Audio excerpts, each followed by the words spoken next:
Hello everyone, and welcome back to my channel. It's Fatmata here from Traditionally Inspired Meaningful Art.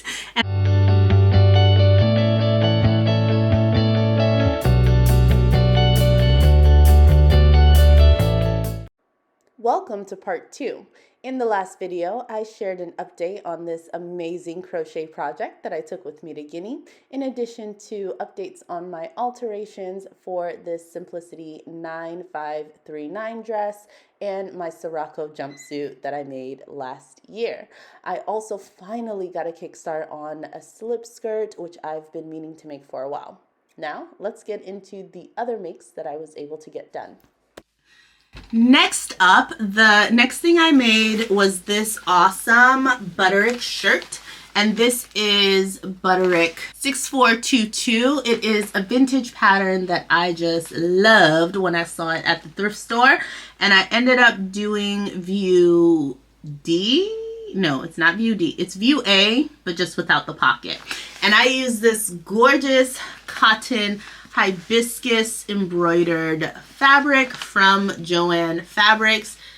I will see if I can link it. I will see. But I love this fabric. I just want to make sure you can see the embroidery on there. Very, very gorgeous. It's a very lightweight cotton, as you can see. You can probably see my hand through this. But I absolutely love it. It is meant to be an oversized shirt, as you can probably see from the way that it's modeled here in the photos. Now, this pattern came in sizes 12 through 16 as well, and I knew from the finished garment measurements, and let me just tell you what those were at the bust line. So the finished garment measurements at the bust for the size 16 was 44 inches. So I went ahead and took a tape measure, put it at 44 inches and wrapped that around my bust. It definitely had a lot of ease, but I have noticed that I've thrifted some button-up shirts from the thrift store that are quite relaxed fitting, and I just toss them over dresses over the summer. I wear them and sort of do a French tuck, like it works. So I figured I'd go ahead and, to preserve all of the other sizes, just cut out the size 16 since it's the largest in the pack, and then go from there. So that's what I did, and it is maybe a bit more oversized than I need it to be honest. I still will absolutely wear this, but I do think that I'm going to size down to probably the size 12 in the future. It's still going to give me way more than enough ease. My bust is a 34-ish. So this is about 10 inches of wearing ease, but I will say that I like the way it fits at the hip. So I probably would still grade out to a size 16 at the hip. Now, one of the things that I did because of how this is finished, first of all, this is the coolest finish ever. The front pattern piece is a single piece, including this facing that like goes in on the inside. Let me show you. It's so cool. Here is the inside of the shirt. And as you can see, this is the facing right here, and it folds in. It's a single piece, and you cut it out. I was like, what is that additional curve? And then you cut it out and fold it in on itself. And it's finished so neatly. I took the time to hand stitch that to the shoulder seam. I flat felled seamed the whole shirt, and it's just missing buttons. I put in the buttonholes, but need to cut them out and then put the buttons on the other side. I have selected the buttons for my stash. I don't have them like at an arm's reach to show you, but they're really beautiful pearlized-esque white buttons that I can't wait to add to this. I will say the only thing that I regret in this part of the collar and the collar stand, I wish I would have gone for my medium weight interfacing. Because you have to interface this part of the shirt facing that turns in on itself, I went ahead and used my featherweight interfacing, the Pellin featherweight interfacing, and I used that primarily because I didn't want this to, like, how you get that crunchy interfacing. I didn't want that on the body of the shirt.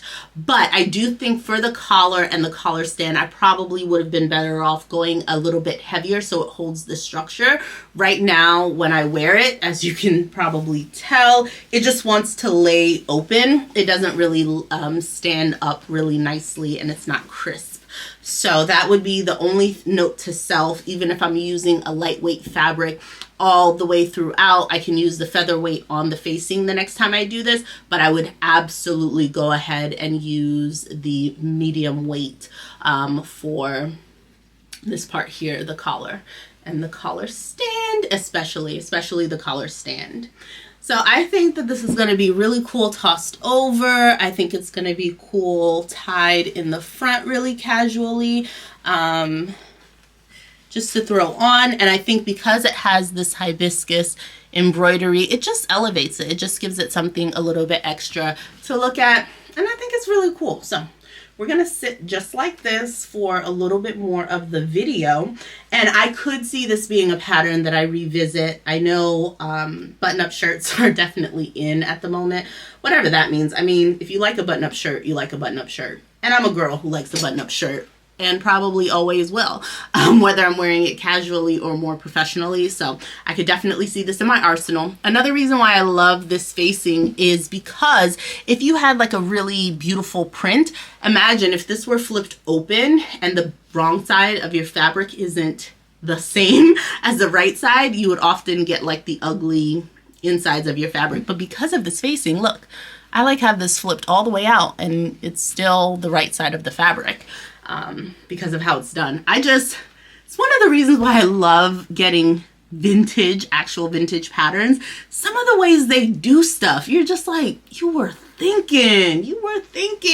So I'm really happy to learn that new thing that I may incorporate and steal and borrow and put into more of my modern makes, if it would, benefit the design.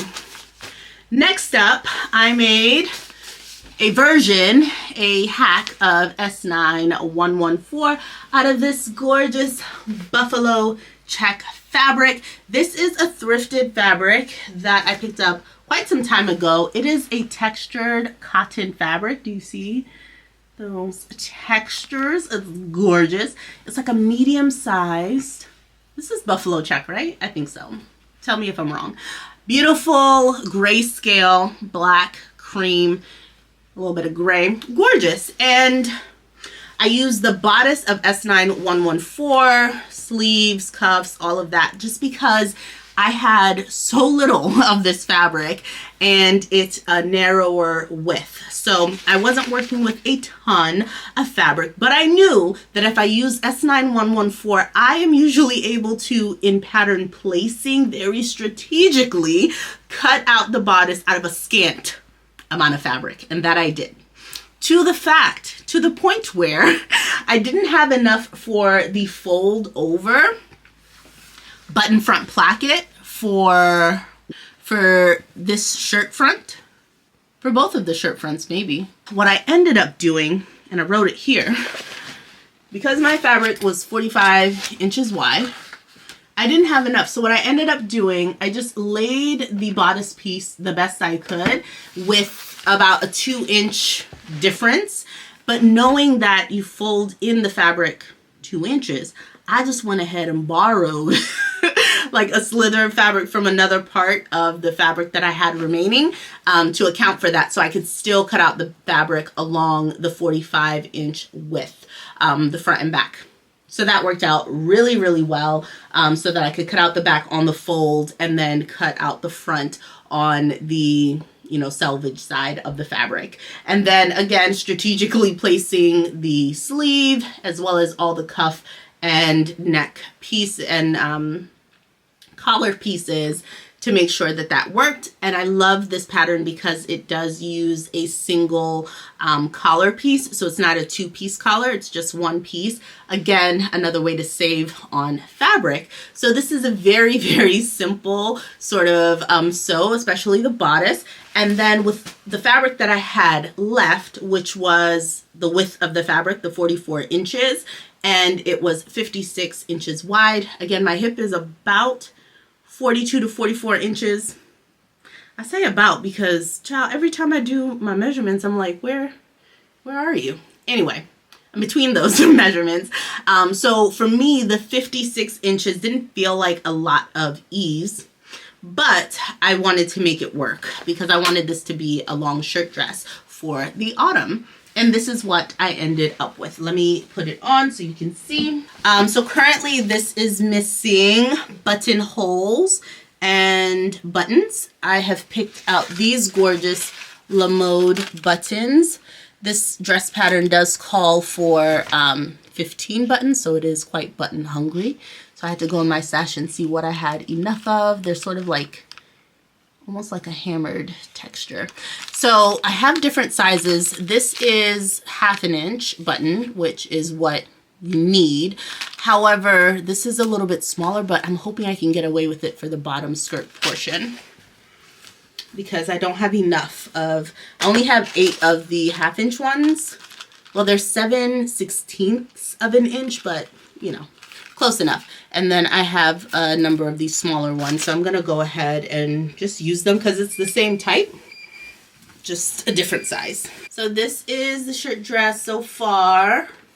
Looking pretty good, if I do say so myself. I think it's gonna be good. I did remember to add waist ties. That's something that I always regret not having on my S9114. So that way I can cinch it in if I want to. I also added pockets. I was not going to forget this time, so I made sure that I had pockets in this, and it's just a straight flowing skirt, so no tiers, no additional ruffle. I didn't have any space for that, and I am also doing side vents, side slits up each side so that it has a bit more movement. Because this is intended to be a more autumnal you know, item, I feel comfortable having it just a little bit higher. I might make it more midi length, possibly something that I might layer on top of other items, and also the fact that I might most likely be wearing it with tights and boots. There were a few stains that I had to work around, and again, because I was dealing with such little fabric, I think I used like almost every inch of this. So I didn't have fabric that I was sort of able to completely omit, but I did things like ensure that the stained portion of the fabric was either going to be encased within a hem or a side seam, or in this case, the interfacing of the cuff, right? So those are all things that kind of allowed me to squeeze out this shirt dress using the S9114 bodice and just sort of hacking on the skirt with the remaining fabric that I had, and remembering to include pockets and waist ties. That was also completely flat felled seamed. I was really enjoying flat felled seaming, so I wanted to make sure I added that detail just so the insides were kind of clean. Was really excited that I got to make up that fabric because I've been looking at it for a while, like, you should be something, and I think this autumn winter is going to be a great time to wear it. All right, now let's talk about what I'm wearing. I am wearing McCall's 8064. It is, and I've noted this in my sewing notebook, my new favorite fit and flow knit dress. Hands down. If I've claimed any other pattern to be that favorite, know that it has now been bumped. M8064, new favorite. Let me tell you why. I'm currently wearing this in the most substantial, sufficient, warm, comfy rib knit that I think Joann may offer. I'm going to try and find it. And you know I don't link a lot of fabrics down below, but I'm going to try and find it, and I'm going to try and link it down below. I purchased this fabric at a Joann's that was going out of business, but I've seen the fabric at my local Joann. I know that they have it in stock, so I'll definitely try and link it. Note to self, please remember to do that. It's so substantial. Let me just show you. Let me show you. It lets the dress hang down so beautifully. See if I can back up. Can you still see me? Can you see? Do you see how it's just fits just enough? Here's my hip, and you get the flow. Do you see the amount of ease? Drape. It just works. I'm not afraid that it's clinging to my body. It's not making me feel uncomfortable. I love this dress. I love it. Here are a couple of things to know about this dress. So for example, at the bust, I cut out a small at the bust, so let's say a size 10, and then graded out to the medium at the hip. Okay, so that gave me finished garment measurements at the bust of 33.5 inches. I'm about a 34-inch bust, so I would prefer there to be negative ease at the bust, but I definitely wanted excess ease at the hip. I wanted it to not cling to me in my lower regions. So for this, the medium at the hip has a finished garment measurement of 44.5 inches. So just skimming, just enough positive ease, again, to not necessarily cling to me, which I absolutely prefer. I think that it works beautifully. If I wanted to size down, I absolutely could, and it could still work. But it was awesome. I had only 2 yards of this fabric. They don't really have this exact view in the images, like this combination, but let's just say I did view F's length with view C sleeves, the long sleeves in view C with the length of view F. That's what I did, okay, with the long sleeves. So with that, it should not have been able to fit on 2 yards of fabric. For view F alone, which is a sleeveless version in the longest length, for the size small, it calls for, in 60-inch wide fabric, 3.5 inches.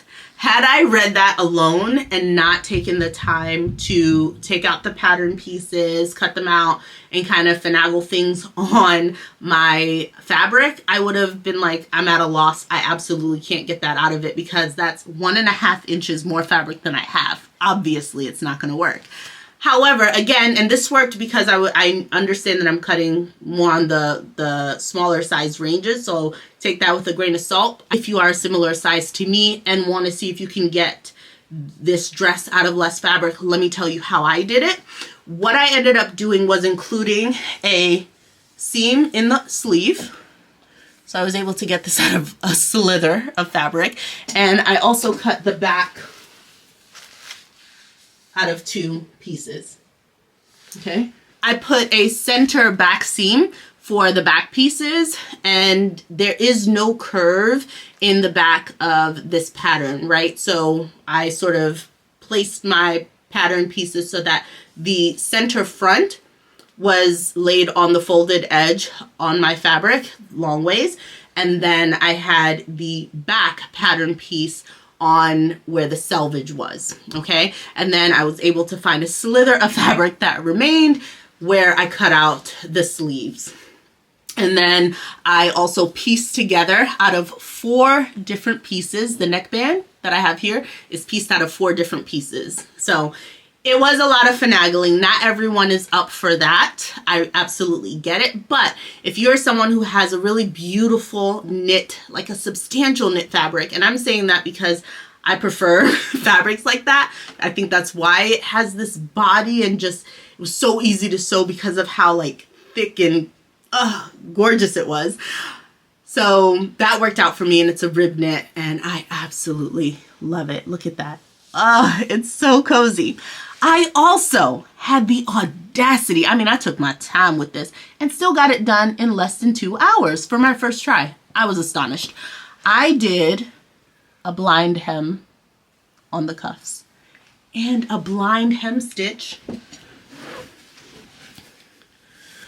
Here's how I ended up doing mine. I will include a little clip, a little cutaway. Look at that. Do you see how it's not like a full line of stitching? You'll see the little like dots where it catches, but I felt like it was such a sophisticated and cleaner look. I know you can kind of see it maybe a little bit more because it's in the light, but in person, honestly, it doesn't look that noticeable. On the side edges as well, because of course with a flared out skirt, you often get the bottom of it is going to be wider than what you're folding under. So I went ahead and took out fabric in the hem to make it fit. I will insert a clip of what I'm talking about to make that make sense. I'm so excited about it. I also wanted to mention that one of the first things I did when cutting out the pattern piece for view F was lay it on top of the front pattern piece number 6, which is view C or D. And I traced out that higher neckline. The pattern piece for view F calls for a neckline that is a bit more scooped, and I preferred the higher neckline of views C and D. So I did, in fact, go ahead and trace right over that and included that higher neckline right as I was cutting out my pattern piece for view F. So that worked out well. I also made sure to use the neck binding pieces for views C and D along with that because I knew I had changed the neckline. So you see me here going ahead to include those different sizes, and that is the pattern and the way that I sort of use the pattern throughout all of these dresses that I'm showing you right now. Often, if I want to change a neckline on a pattern piece, and I know that that's probably the way that I'll always use it, I do prefer to go ahead and make that adjustment directly on the pattern piece before I cut it out, if I can remember. I loved it so much. I went on to cut out 3 more of this, and I have the second one made up here in a beautiful rayon double knit fabric, and it is gorgeous. This one hasn't been pressed, sorry. So I will press all of this. Again, they stopped putting like 1 hour, 2 hours, but honestly, I made this on my overlocker in 2 hours or less. All of these versions with all of my using a blind hem and all of those shenanigans of like not having, you know, having to piece together necklines and piece together sleeves. I had to do that for this fabric as well. This is a substantial knit, and it is, again, like I said, it feels like a rayon double knit. I picked this up in the dead stock section at G Street Fabrics, so I didn't have all of the fabric sort of information in detail, like the composition, but I have since purchased like double knit rayon fabrics that are rib knits, and it feels like this, so I'm very certain it feels very cool on the body, so I know that it has that property to it. I will insert photos of what this looked like in the cutting layout. I also had to narrow the skirt of this, so it does sort of sit on the body a little bit differently, but still looks really beautiful, still gives me the ease that I want in the hip area. Now, I said I cut out 3 more, so the one that I currently have on the docket that is being made up right now is this gorgeous tan rib knit, another substantial, really hefty knit. I honestly love my like fall, winter, any of my dresses, honestly, to have a bit more body, just because then it doesn't feel like it's clinging to me. For this one, I did do view F. I am considering whether or not I'm going to shorten it and make it more of a winterized version to wear with tall boots and different things. But I didn't have enough of this fabric to do sleeves, so I am going to make it very much like view F and make it sleeveless, so I could see myself wearing this, let's say, with a nice crisp white button up underneath it. So I do think having it a bit shorter, it might work. If I'm planning to layer it anyways, it might work to just be a wintry sort of version. And I'm fine then making it shorter because I know that I'll have the option to wear it with boots. The dresses that I often see myself wearing year round, I prefer for them to be longer, because in the summer when I'm wearing flats or sandals and I don't have my legs covered with like boots or outerwear, I would prefer for that to be long, because that's what my preference is for wearing dresses on their own. Anyway, I have to fit the neckband. The neckband that I cut for whatever reason felt really loose and big. Like the way that it's laying down, I feel like this is going to stand up, whereas I prefer my necklines, if you can see this one, I prefer it to like taper in to my neck and to sit flat.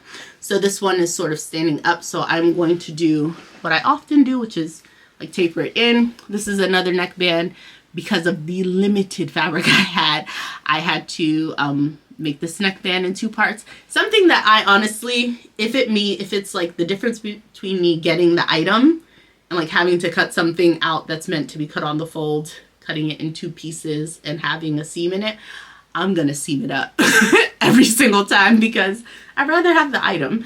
And oftentimes those like seam lines, other people don't notice. Like we know that we added it, but other people don't know. So anyway, it is pieced together. Like I sewed up the shoulder seams and the side seams. It's just awaiting the bindings on the sleeve as well as the neckline. The final fabric that I cut it out of is this electrifying, it looks very salmon, but it's this gorgeous pink. This is also a rayon double knit fabric. This is also from G Street Fabric in the dead stock section, as was this fabric, on different shopping occasions. But this one is very, very similar in feel to the light blue. So because it had a tag like from its original place where it came from, I saw that it was a rayon double knit, which is why I'm very confident in saying the other one is also a rayon double knit, and like rib knit. So this is gonna come with me on a special trip that I am hopefully gonna take in a little bit, and I'm really excited about it, but we are to wear pink. So I'm making myself the dress. I'm making a long sleeve version. I do plan to add some sort of like, I want to add some pizzazz to it. I also want to include like a little bit of orange because the color theme is pink and orange. I have to figure it out, but I'm going to make the baseline. I'm going to make the dress and then see if I can retroactively add those details, or I may have to cut into some of the serge seams and then insert it later. Either way, I'm really excited. I already know that the dress fits and I love it. So it's all about adding those additional details to suit my preference and to suit my fancy, and I can't wait to do it. So this is on the docket. When you make something and then end up cutting 3 more in rapid succession, you know it's a good one. So again, can't recommend M8064 enough if you are looking for a really beautiful like fit and flow, easy to wear, but can really be dressed up sort of thing.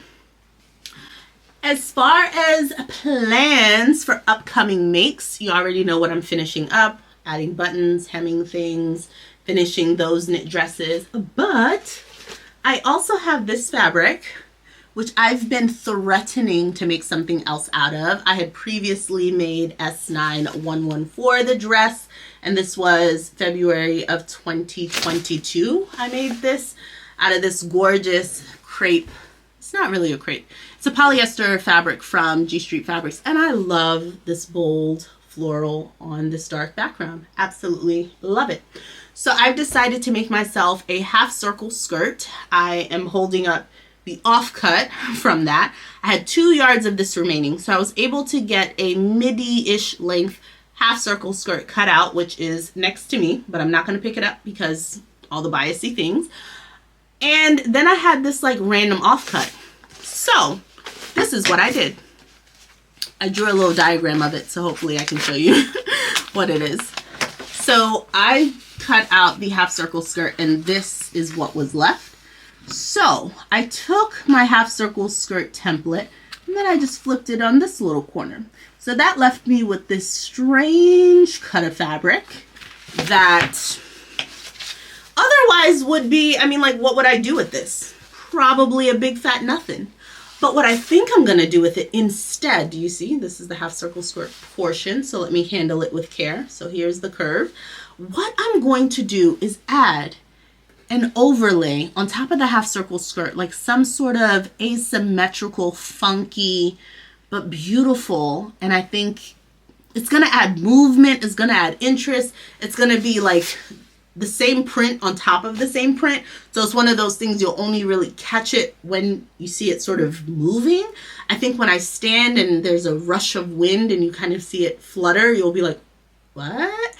I think it's going to be exceptional. I find that in a lot of my pinned skirts, there's often some sort of fluttery detail that's just eye-catching, right? Like in the same print, but just something special.